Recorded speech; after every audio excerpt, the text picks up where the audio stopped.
Salam sejahtera bagi semuanya. Kami dari kelompok 2 ingin mempresentasikan tentang landasan teoritis pendidikan dasar. Nah, dan di sini saya tidak sendiri, saya ditemani teman-teman saya.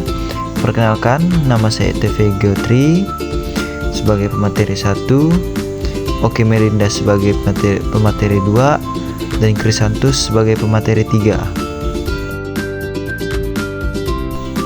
Nah, menurut kalian landasan pendidikan itu apa sih? Di sini, landasan pendidikan adalah tumpuan dasar atau asas konseptual yang menyelubungi pendidikan secara keseluruhan.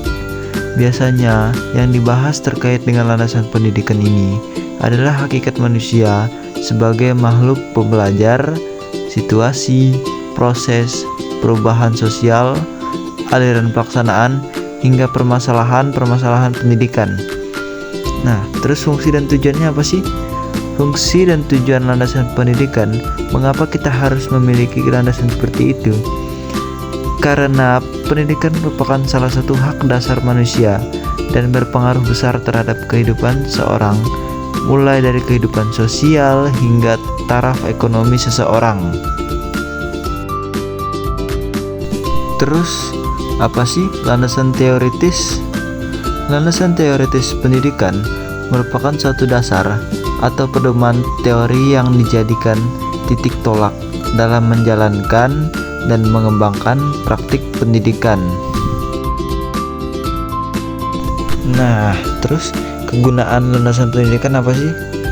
Yaitu untuk mengetahui berbagai konsep, prinsip, dan teori pendidikan dalam melaksanakan praktik pendidikan, mempunyai pengalaman kritis terhadap pandangan-pandangan teori pendidikan yang dapat dikembangkan dalam pelaksanaan pendidikan, secara langsung atau tidak langsung memberikan kontribusi pada pola pikir dan pola kerja calon pendidik secara terpadu tentang bagaimana seharusnya melaksanakan studi dan praktek pendidikan. Terus, dapat lebih meyakini dan menghayati tentang konsep, prinsip, dan teori pendidikan yang dipelajari dalam pelaksanaan pendidikan. Dan yang terakhir, untuk menghindari berbagai kesalahan dalam studi dan praktek pendidikan. Fungsi landasan teoritis. Fungsi dari landasan teori dalam sebuah penelitian antara lain sebagai berikut. 1. Menyusun dan juga meringkas pengetahuan di bidang tertentu. 2. Peristiwa yang terjadi diberikan keterangan sementara. 3. Sebagai pengembangan pengetahuan dan tulisan. Tujuan landasan teoritis. Tujuan landasan teori bertujuan untuk menjelaskan perilaku di dalam sebuah penelitian, bertujuan sebagai poin terakhir dalam sebuah penelitian, sebagai panduan untuk meneliti yang mencakup gender, ras, kelas, DSB, menemukan pengetahuan baru dari hasil penelitian yang telah dilakukan.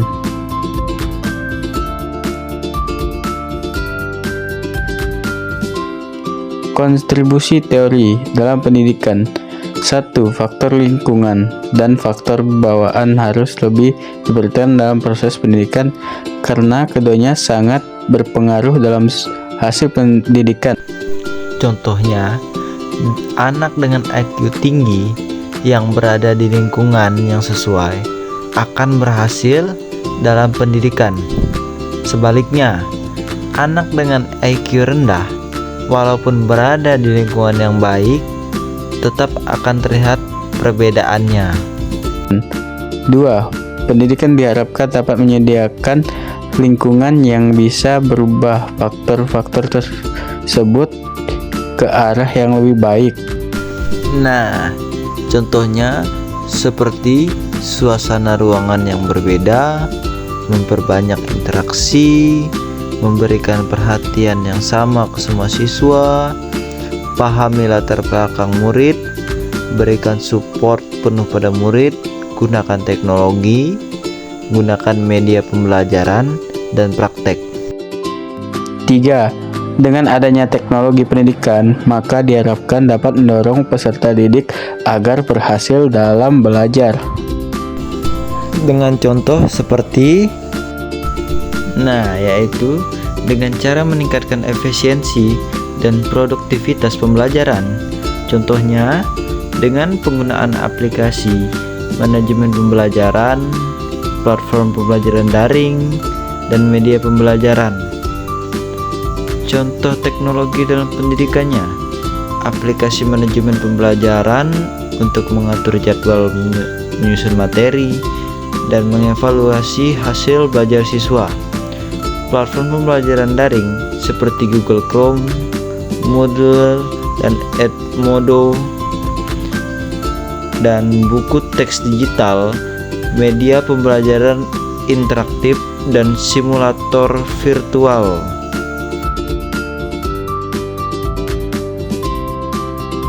Hubungan antara teori dan konsep. Konsep merupakan bayangan atau abstraksi dari sebuah faktor dilambangkan dengan sebuah definisi atau istilah, dan konsep sifatnya variabel. Gabungan dari konsep-konsep yang saling berhubungan akan menjadi sebuah prinsip yang di dalamnya terdapat hukum dan asumsi dasar. Kumpulan dari konsep dan prinsip yang telah terbukti kebenarannya secara empiris akan menghasilkan sebuah teori. Kumpulan dari teori-teori yang telah diteliti akan membentuk sebuah ilmu.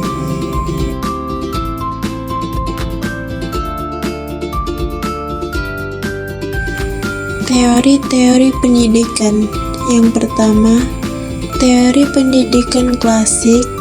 Teori pendidikan klasik berlandaskan pada filsafat klasik yang memandang bahwa pendidikan berfungsi sebagai upaya memelihara, mengawetkan, dan meneruskan warisan budaya.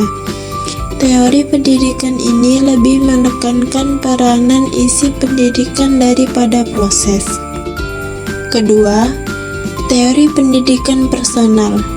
Teori pendidikan ini berasumsi bahwa sejak anak dilahirkan, anak tersebut telah memiliki potensi-potensi tertentu.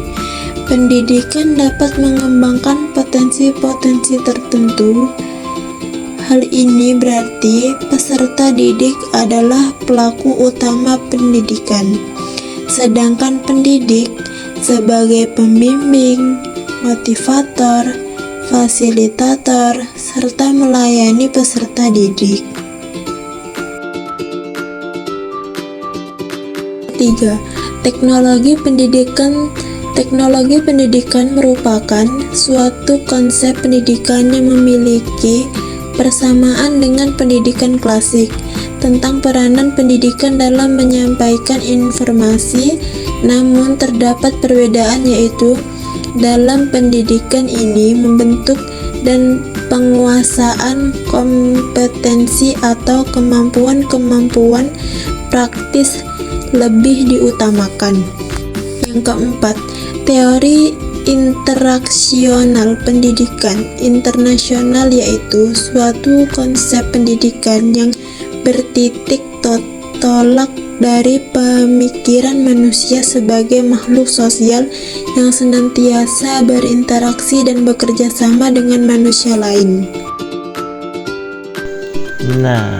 Kesimpulannya, landasan teoritis pendidikan dasar memiliki peran yang sangat penting dalam membentuk sistem pendidikan dasar yang efektif dan sesuai dengan perkembangan anak. Landasan teoritis membantu dalam menentukan tujuan pendidikan, kurikulum, serta metode pembelajaran yang sejalan dengan nilai-nilai kemanusiaan dan perkembangan sosial. Sementara itu, landasan teoritis berfokus dengan strategi dan metode pembelajaran yang sesuai dengan karakteristik anak usia sekolah dasar atau SD. Baiklah, sekian presentasi dari kami. Jika ada salah kata atau salah pengucapan, Dimohon maafnya. Kami ucapkan terima kasih. Salam sejahtera bagi kita semua.